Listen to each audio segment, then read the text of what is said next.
¿cómo es el viajar con un equipo de balonmano, ¿no? Porque igual la gente ve por la tele, ¿no? Como los equipos cogen ese avión privado, se van a tal, no sé qué, tienen luego la comida todo preparado, vuelven. Nosotros, por ejemplo, el año pasado pudimos ganar al Barça, entonces nosotros nos comportamos y nos exigimos como rival directo del Barça, como derbi, el poder ganarles y el poder plantarles cara. Yo cuando era pequeño, pues recuerdo el equipo ese maravilloso del Barça, ¿no? De Urdangarín, Chepkin, Talando y Ceballos, yo qué sé, ¿no? Te voy a contar unos cuantos que me acuerdo. Ves vídeos de ahora, se juega a otra velocidad. Sí, porque no puede ser que nos encontremos chavales con 16 años que les vayan corriendo de cara, les hagas dar media vuelta y seguir corriendo de espalda y tengan que poner las manos para reorientarse, que no sean capaces de ir corriendo y recoger un balón que está en el suelo rodando sin tener que frenarse o tener cuidado. Hola a todos, buenos días y bienvenidos a este nuevo episodio de Sin pelos en la lengua.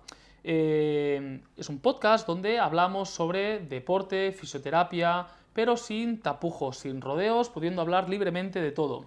Soy Ignacio La Rosa y hoy tengo la gran suerte de estar con mi compañero Edgar Pérez. Edgar es licenciado en Ciencias de la Actividad Física del Deporte, tiene una amplia experiencia también como deportista profesional y es el responsable del área de preparación física y adaptación del primer equipo, tanto del balonmano Granollers masculino como femenino. Edgar, buenos días, ¿qué tal? Buenos días, Ignasi. Muy bien, muy bien. Bueno, me alegro.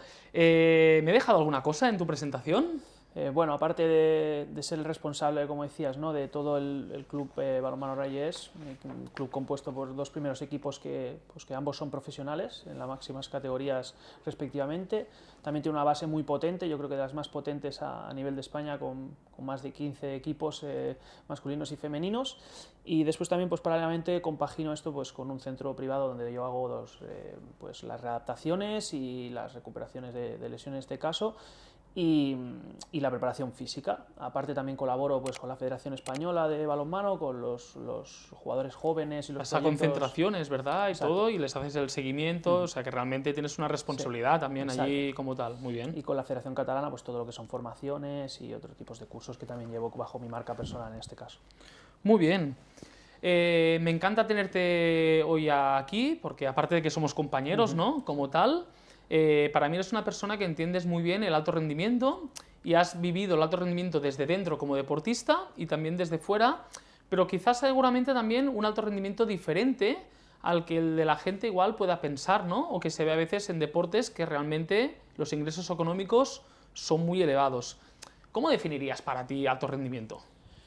Pues buena pregunta. Para mí el alto rendimiento es una categorización que se hace para los deportistas o incluso aquellos profesionales que trabajan con estos deportistas que compiten en el máximo nivel dentro de su disciplina deportiva, ¿no? Entonces lo que les caracteriza en este caso es que estos deportistas o estos clubes o estos equipos o estos profesionales vienen evaluados de alguna forma por su rendimiento y por sus resultados, ¿no? Entonces se tiende a confundir con alto rendimiento con deportistas profesionales y esto muchas veces no va de la mano. Es decir, Totalmente. un deportista puede estar compitiendo con los mejores y ser un deportista de alto rendimiento, pero a la misma vez pues no tener esos recursos como para poder dedicarse exclusivamente al alto rendimiento, a ser profesional en este caso. Sí. O sea, al que deporte. su actividad le da suficiente dinero económico como para poderse dedicar a ello plenamente y considerarse un profesional de esa actividad como tal. Y luego ¿no? otra cosa que confundimos es el nivel de exigencia, ¿no? Es decir, asociamos alto rendimiento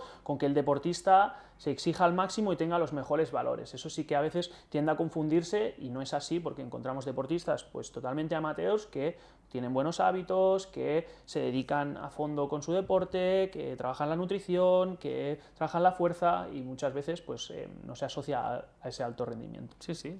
Trabajan muy bien, pasa que Exacto. los resultados o al nivel que compiten pues no es el propio que está definido que podemos entender de alto rendimiento, está claro. Y hay deportistas que solo con su propio talento ya les sirve para poder ser profesionales o vivir en el alto rendimiento. Pero esto aquí has tocado una cosita que ya me ha gustado, ¿no? Por su propio talento. Exacto. ¿Es de los que crees que por talento se llega o hay que currárselo o cuánto hay de cada cosa? El talento te puede permitir llegar y yo creo que a partir de ahí, si quieres mantenerlo en el tiempo y el máximo, tener una vida longeva, ¿no? Como profesional, ¿no? Exacto. Como deportista de alto nivel. Como deportista de alto nivel, creo que tienes que trabajarlo, tarde o temprano tienes que trabajarlo porque van a llegar molestias, van a llegar lesiones y a partir de ahí nos van a condicionar mucho. Para que podamos entender el contexto, ¿cómo explicarías tú tu día a día, tu trabajo dentro de, siendo el responsable, ¿no?, del balonmano Granollers? Bueno, a ver, yo tengo muchas ramas, ¿no? Si nos centramos en los primeros equipos, pues todo empieza con... Nosotros vivimos semana a semana, es decir, en nuestro caso, pues el alto rendimiento en Granollers, cada semana nos estamos jugando pues la vida, por decirlo de alguna forma, entonces la semana siempre empieza marcando una primera estructura de cómo va a ser la semana, una estructura del microciclo que normalmente viene marcada por 3 fases, ¿no? Una primera fase en la que nosotros nos queremos recuperar de la exigencia del partido, una segunda fase en la que tenemos que optimizar e intentar reproducir las demandas que se producen en la competición, lo que nosotros le llamamos un bloque de carga, y una última parte de la semana que sería el tapering, o ese momento en el que nosotros bajamos la carga para poder llegar al partido en las mejores condiciones, ¿no? Entonces ahí empieza el punto clave para que el equipo pueda rendir al máximo nivel el máximo número de tiempo posible. Para eso pues es muy importante la relación con el entrenador, marcar esa primera semana, cuadrar muy bien los entrenamientos de pista, los volúmenes, la intensidad y cómo vamos a trabajar en la pista, de la mano, que esto es muy importante, del preparado físico, que en este caso soy yo, que voy a marcar las sesiones de fuerza, los calentamientos y ese trabajo más condicional. En relación a esto, ¿no?, que me has dicho, vivimos semana a semana, porque yo sé que hay algunos equipos de fútbol, por ejemplo, ¿no?, o otros deportes de equipo, que en función del rival, en función del nivel, pues de alguna manera juegan un poco a decir, bueno, pues aquí igual entran estos y aquí podemos levantar un poquito carga con estos otros, o al revés, ¿no? Vamos a darles más carga a estos, entonces el fin de semana descansan, tal, o llevan un acúmulo de minutos. ¿Cómo gestionáis esa carga? ¿O tenéis también partidos marcados con diferentes niveles? ¿O cada partido es una final? Explícame. En nuestro caso, la competición es muy igualada. Muy igualada. Te puedes permitir bueno, aquí vamos exacto. Es muy a difícil, medio gas y es muy difícil permitírtelo porque en un momento pasas de estar en la segunda posición a la cuarta o a la quinta y la diferencia de puntos es mínima. Sí es cierto que está el Barça, que al final creo que está, pues es uno de los...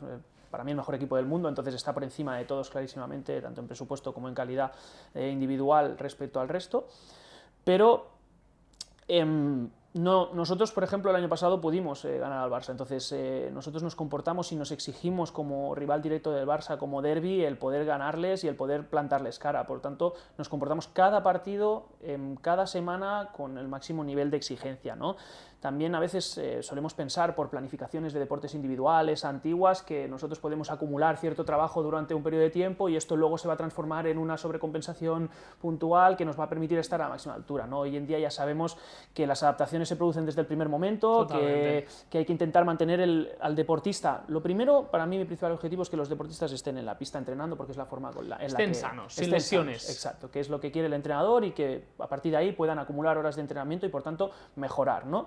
Y en segundo lugar, pues los mejores niveles condicionales y mantenerlos el máximo tiempo posible, ¿no? De ahí esa estructura en la que queremos mantener siempre en el máximo nivel de forma a nuestros deportistas. Por tanto, yo me comporto semana a semana de intentar estar lo mejor posible y obviamente hay unas variaciones de carga en función de ciertas situaciones, de si hay una semana de descanso, de si se acerca una competición importante, una serie de rivales en los que necesitamos llegar pues lo mejor posible, sin esas adaptaciones o esos negativos que te deja el entrenamiento, ¿no? Un poco más. Esos efectos negativos que te deja el entrenamiento o ese bloque de carga.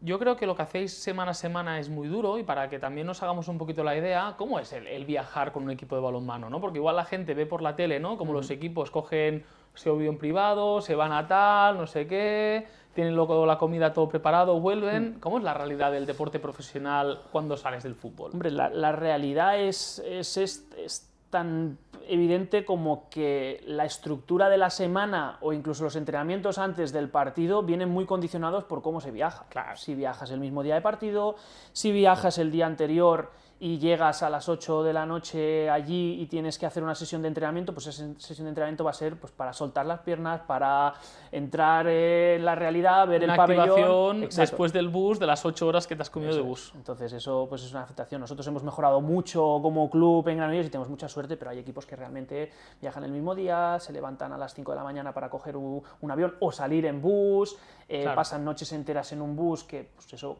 condiciona mucho el prepartido e incluso el postpartido. La recuperación, exacto, la preparación, eso todo es. Como tal. Dentro de tus roles, ¿no?, dentro del club, y atendiendo a que has dicho pues que una de las cosas más importantes es que el jugador al final pues tenga continuidad, pueda pasar horas en pistas y que eso lo va a mejorar, ¿no? Tienes que tener mucha comunicación con lo que serían los servicios médicos, ¿no?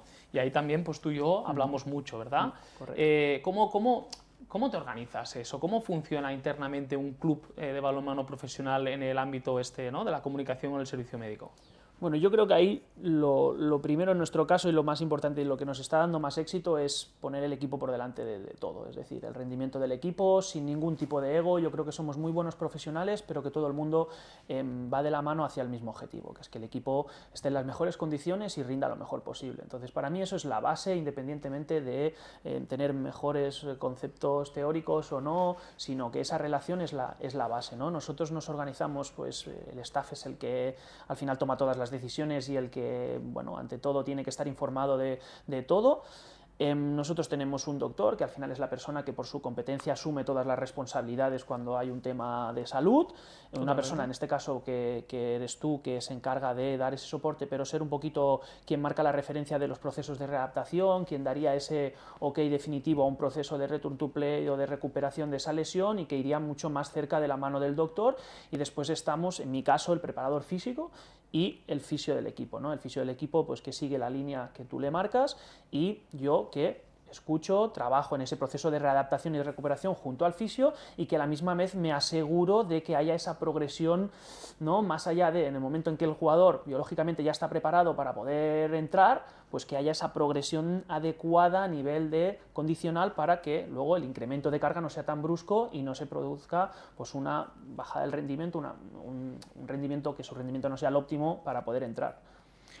Está muy bien lo que has dicho, ¿no? Partiendo por el bien del equipo, todo el mundo tiene que hacer, ¿no? un paso atrás con los egos personales, porque lo importante es que al final el jugador, que son los protagonistas, estén pues, con las máximas prestaciones para rendir, ¿no? Entonces, a nivel de toma de decisiones, tenemos el return to sport, el return to play. Tú y yo sabemos cómo trabajamos, ¿no? Pero para un poco explicarlo, ¿cuál es esa gestión de ese momento? ¿Cómo se gestiona? Bueno, ahí es donde está el secreto en el alto rendimiento, ¿no? En esa prisa que te entra y lo que te hace diferente de otro deporte en el que puedes tener más tiempo, escuchar mucho más a la ciencia, respetar los procesos, ¿no? De recuperación. ¿Cuántas veces hemos dicho, bueno, ya, pero es que esto es alto rendimiento? Exacto. ¿Verdad? Como, bueno, ya, pero aquí hay que meterle gas y depende cómo tira para adelante. Eso es, y ahí muchas veces, pues, la experiencia y bueno, a veces incluso jugártela, oye, a ver qué pasa. Momentos de la temporada, ¿verdad? También. Exacto. Entonces nosotros intentamos siempre que se pueda respetar esos timings, ¿no? biológicos, pero luego es muy difícil hacer la progresión adecuada de incrementos de carga para poder llegar con el jugador al 100%. Y una cosa es lo que dice la ciencia, ¿no? Y otra cosa es la realidad con la que te encuentres en el día a día y las necesidades del alto rendimiento. Exacto. Muchas veces, ¿no? Lo hemos hablado.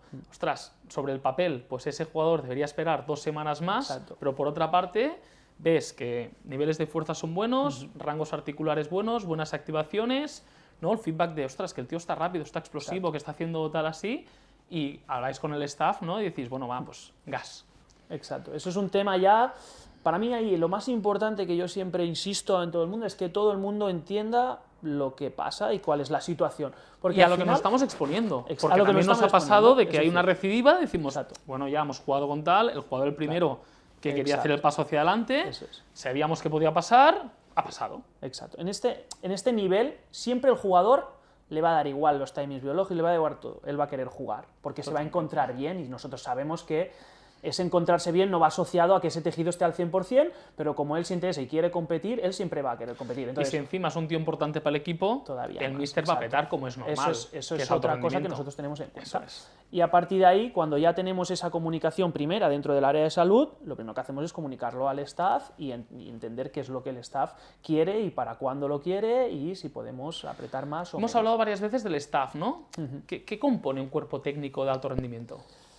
Pues en este caso... ¿Quién lo compone, no? Sí, claro, nosotros de forma errónea tendemos a llamarle staff al primer entrenador, ¿no? Que es la persona máxima responsable, el segundo entrenador, el ayudante, en este caso el delegado que está fuera de todo este tipo de decisiones, por tanto la componen el primero y el segundo entrenador. Después estaría el fisio del equipo y en este caso el preparador físico, el doctor y tu figura, ¿no? Que es esa Bueno, figura o los externa colaboradores externos Exacto. que están allí de alguna manera a medio pie.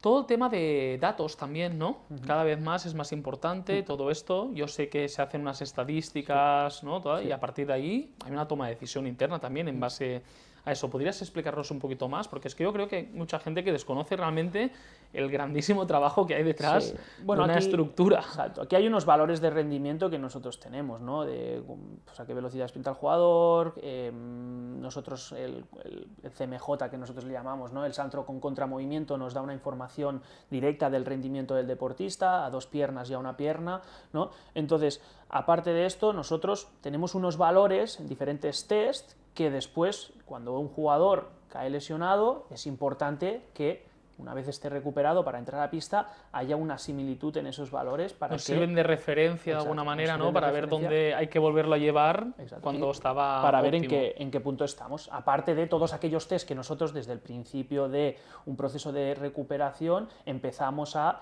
llevar y monitorizar como proceso de recuperación para ir viendo esos niveles de asimetrías o esa evolución de la propia Yo lesión. creo que estaría bien explicar, ¿no? Que un poco para esos cuidados, ese equilibrio entre salud y rendimiento, yo creo que lo hacemos muy bien, ¿no? No es como para echarnos, pero es que realmente pienso que esas valoraciones también que hacemos normalmente en pretemporada, ¿no? Que nos sirven un poco para ver ya no igual cosas tan cuantitativas, pero sí cualitativas, ¿no? De la calidad del tejido, de rangos de movimiento, de cómo están antiguas lesiones, para irlas controlando y ya de alguna manera, previamente, tener al jugador bajo control. Y lo que tú decías justamente, ¿eh? En el momento que surge algún problema, pues bueno, saber hacia dónde tenemos que ir. Exacto, sí, eso la verdad que es...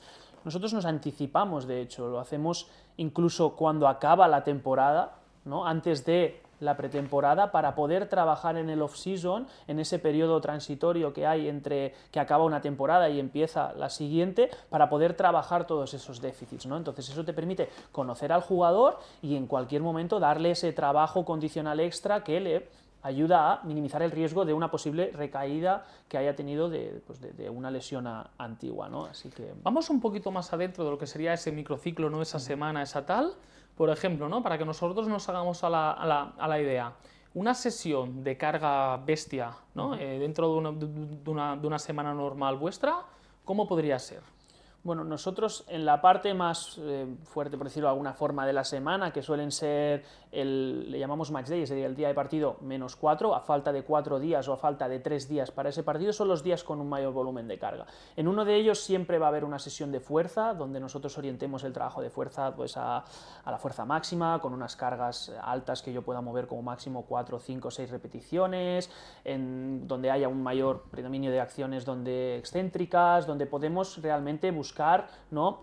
Aparte de mantener al deportista, buscar esa optimización de todos los niveles de fuerza, por ejemplo, ¿no? A partir de ahí hay una sesión de fuerza, después iríamos a pista. Uno de esos 2 días es muy importante igualar o incluso estar por encima de las demandas que tiene la competición en ida y vuelta, ¿no? en distancia total, en el número de aceleraciones, desaceleraciones.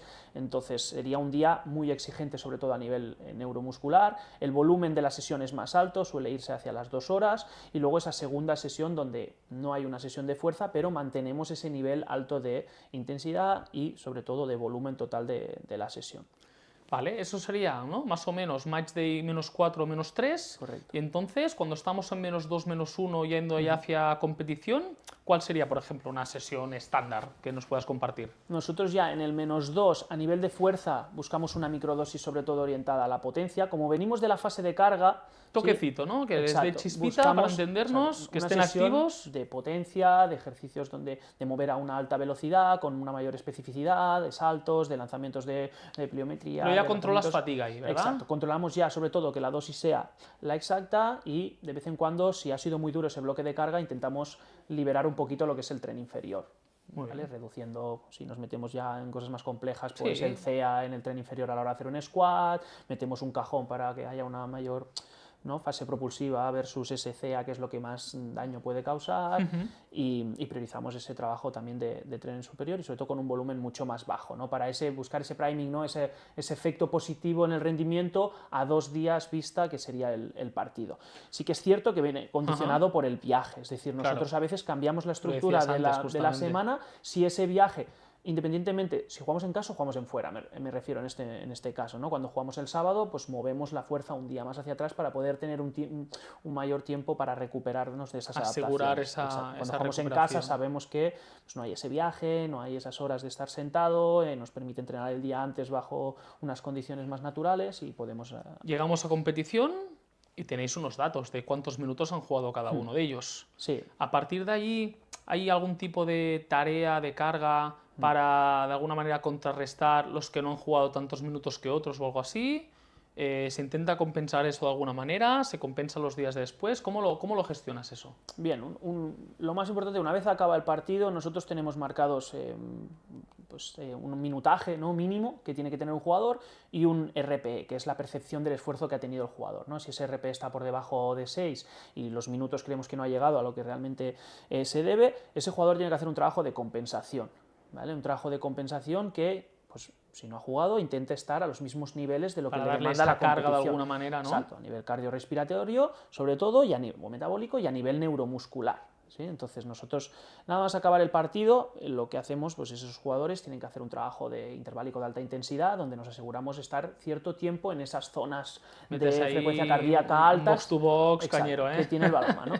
Y después, en el match day +1, en el día +1 o el día +2, que se supone que es el bloque de recuperación, nosotros le llamamos recuperación / compensación, es decir, esos jugadores que no jugaron el partido tienen que recibir un estímulo neuromuscular, tanto de pista como en gimnasio, desaceleraciones y exigentes del balonmano, pues en esos días, versus al otro grupo que tiene que buscar optimizar esa recuperación para entrar otra vez a esa fase de carga y poder trabajar todos en un nivel similar.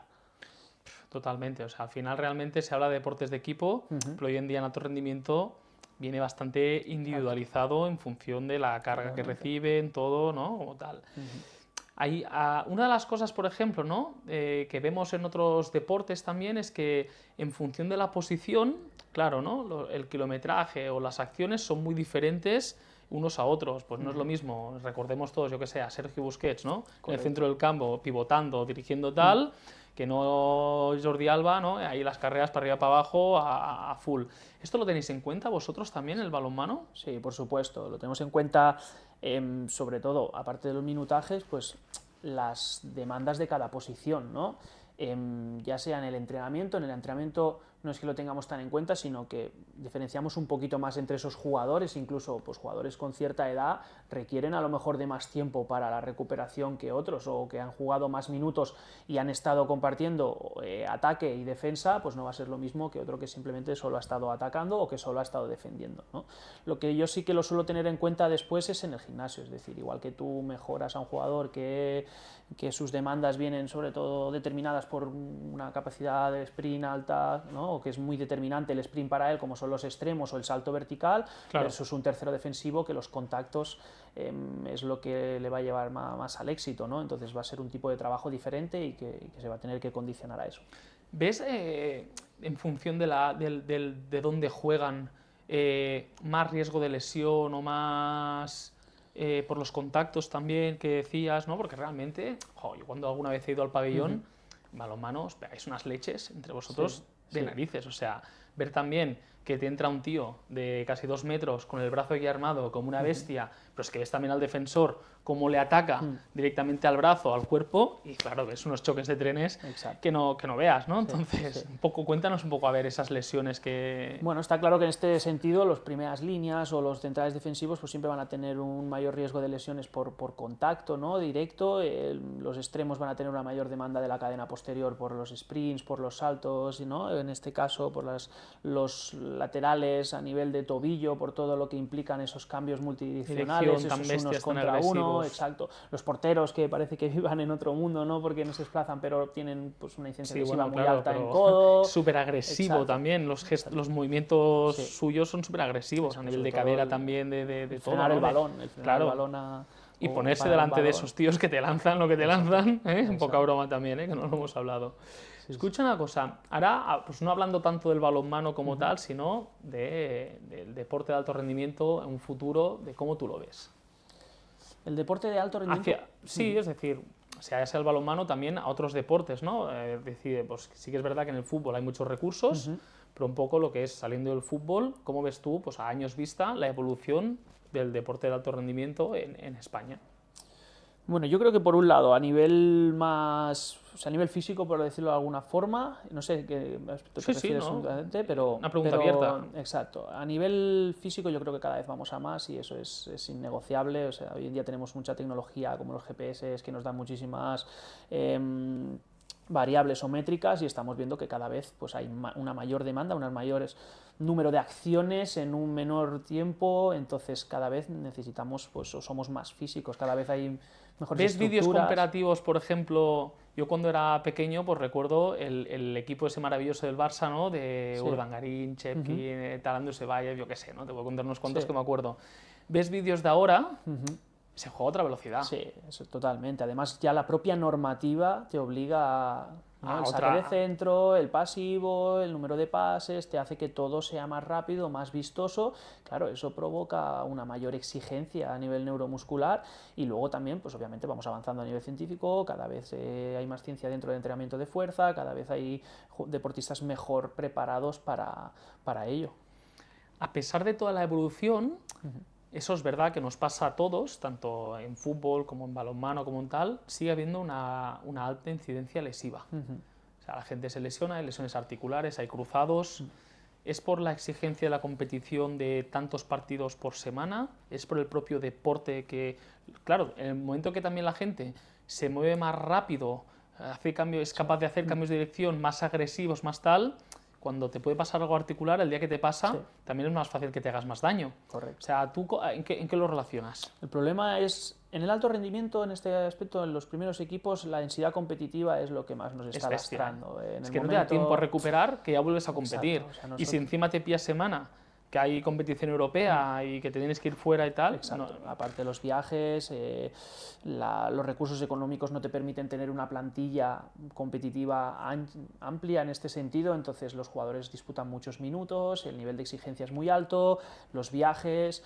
Incluso nos hemos llegado a encontrar un partido a 2 días del nuestro, ¿no? Es decir, que pues analizamos la ciencia claro. Y hay biomarcadores que no se han recuperado todavía, que ya estás volviendo a competir, es prácticamente imposible. Es que el cuerpo humano, por mucho que optimices la recuperación, es imposible llegar a unos buenos niveles. Es que en alto rendimiento, de hecho, ¿no? Los TKs y todo esto, cuando vemos en analíticas, en deporte siempre están elevados, porque siempre hay como esa inflamación de base de la exigencia que hay, ¿no? Entonces ahí yo creo que si los deportistas están bien preparados y hay una progresión en esas cargas, ¿no? de pretemporada, somos capaces de aguantar esa mayor exigencia en el deporte. Entonces, para mí el principal problema es la densidad. En cambio, si nos alejamos un poquito del alto rendimiento y nos vamos a la base, a la gente joven, ahí sí que nos estamos encontrando con un problema muy preocupante y que parece que la tendencia todavía va más, ¿no? Y es que nos estamos viendo, pues que estamos viendo lesiones de larga duración como un ligamento cruzado anterior que están ocurriendo con mayor frecuencia. Y vemos también, Edgar, lesiones degenerativas, ¿no? En chavales jóvenes ya rotulianos con agujeros, cuando no tocaría. Entonces, ¿ahí qué está pasando? Bueno, yo creo que aquí... perdona, eso no solo en balonmano. Sí, no. Chicos de fútbol, de baloncesto, de equipos de base, que les están metiendo mucha caña a muy jóvenes, ¿no? De alguna manera, y dices, bueno, ¿aquí qué está pasando? Yo lo asocio principalmente a 2 temas. Uno de ellos, sobre todo, es más evidente y que es pues, nuestra vida mucho más sedentaria respecto a lo de antes, que va atado a otro concepto que sí que está evidenciado científicamente, que es la especialización temprana, ¿no? Es decir, nosotros escogemos un deporte desde pequeños, nos dedicamos exclusivamente a eso, no tenemos profesionales que nos dan ese abanico de posibilidades de desarrollo motriz óptimo para evitar lesiones por sobreuso.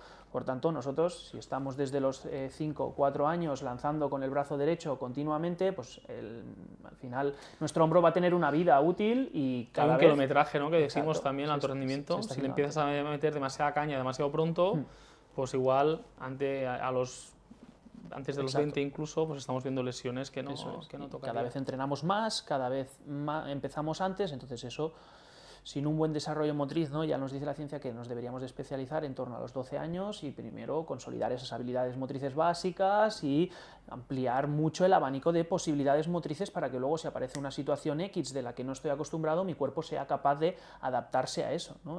Ser más adaptativos nos hace tener un menor riesgo de lesión. Entonces, por ahí ese aspecto sería uno, pero bueno, también antes empezábamos a jugar muy pronto y hacíamos muchas horas de entrenamiento. Entonces, yo creo que sí que es cierto que con la tecnología ahora pasamos mucho más tiempo sentados, mucho más tiempo en casa, lo tenemos todo mucho más fácil, y antes pues estábamos todos jugando en el patio del colegio y eso es... Como que o están enchufados en la pantalla, claro, y cuando salen de ahí entrenan súper específico. Exacto. Entonces estas partes del juego, ¿no? Que también te enriquecían a nivel personal, esto se ha perdido. Esto es una realidad. Y buscamos que el deportista con 6-7 años rinda y sea el mejor en esa edad, cuando lo que tenemos que hacer es un desarrollo de jugadores a largo plazo, que es lo que nosotros intentamos llevar a cabo en Granollers, es decir, establecer unas etapas donde hay que cumplir ciertos objetivos y que de ciertas edades a ciertas edades nosotros no tenemos que pensar en ganar ni en mejorar en la competición, sino que esos deportistas a esas edades consoliden ciertos aspectos motores, ¿no? De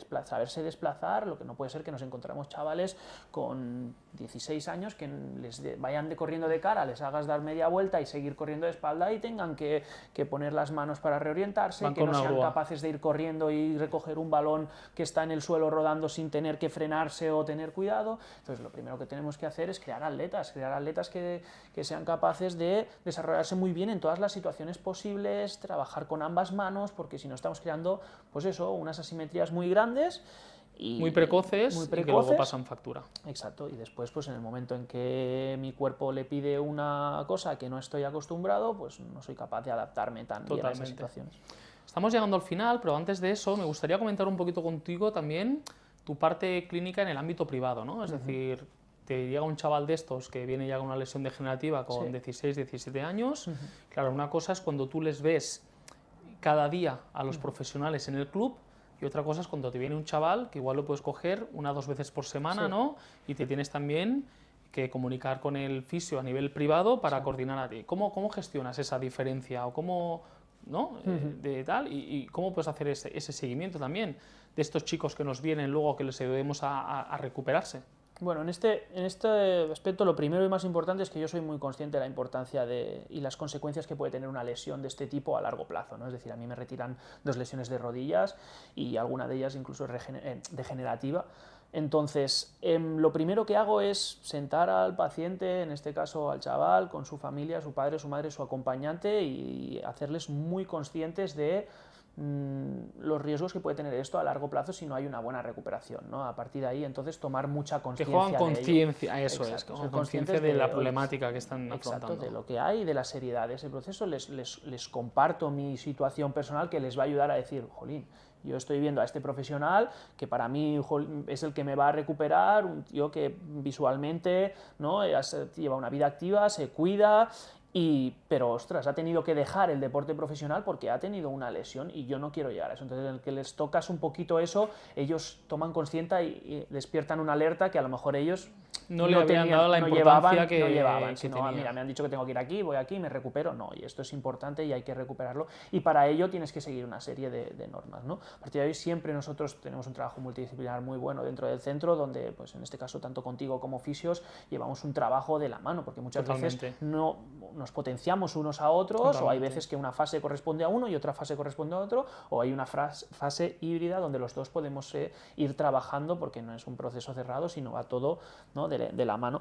Entonces, pues tener un muy buen diagnóstico, una buena primera valoración, saber lo que hay, establecer unos timings, y a partir de ahí, obviamente, depende de las posibilidades del paciente, podremos tenerlo más con nosotros, que sabremos que le podremos aportar más calidad, y si no, tendrá que depender más de él, pero ahí ya no podemos hacer nada. Es decir, al final es también pasarle esa responsabilidad. Bueno, pero es lo que has dicho tú también, ¿no? De coger a la gente, explicarles bien lo que hay, y que a partir de ahí son ellos también los que tienen que tomar la decisión de hasta qué momento quieren invertir en su salud. Exacto. O recuperar, ¿no? Pero ahora me parece interesante también ver esa dicotomía, ¿no? Un poco de decir, ostras, una cosa es el deporte profesional, donde los vemos cada día, y si pasa cualquier cosa, el lunes vienen a la clínica, les hacemos una eco, vemos tal, o pedimos una resonancia, ¿no? Y otra cosa es, pues, cuando viene un chaval o un deportista amateur, por muy pro que se lo tome, ¿no? Que vemos con, ostras, eso se afronta de una manera diferente y ahí pues es interesante también ver esa analogía, sobre todo cuando son chavales menores, ¿no?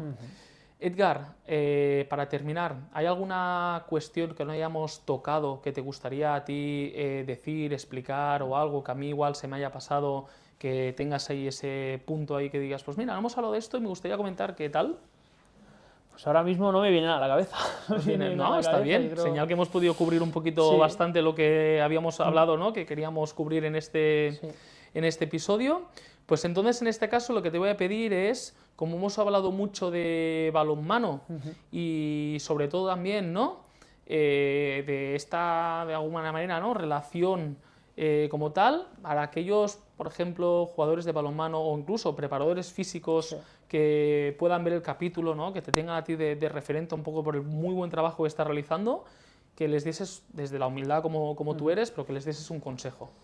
Pues mira, mi mayor consejo es entender que la profesionalidad no viene marcada por el entorno que nosotros tenemos, ¿no? Ni el presupuesto o la economía que nosotros recibamos por hacer esa faena, ni lo que hay alrededor, sino nosotros somos los que marcamos ese nivel de profesionalidad, ¿no? Tanto los jugadores, no, es que este no está llegando puntual. Quieres decir que parte de una decisión personal, exacto, ¿no? De alguna manera. Exacto. Escucha, evidentemente esto, nunca vas a tener los recursos económicos que tienes en el fútbol, pero si aceptas ese trabajo con estas condiciones, vamos a hacerlo bien. Ya que lo hacemos, lo hacemos bien, ¿no? Y somos nosotros los que marcamos ese nivel, ¿no? Y que estemos orgullosos de lo que estamos haciendo. Correcto. Pues muy bien. Pues muchísimas gracias a Edgar por haber participado, ¿no? En este Sin pelos en la lengua. Muchas gracias a todos vosotros por seguirnos y nos vemos en el próximo capítulo.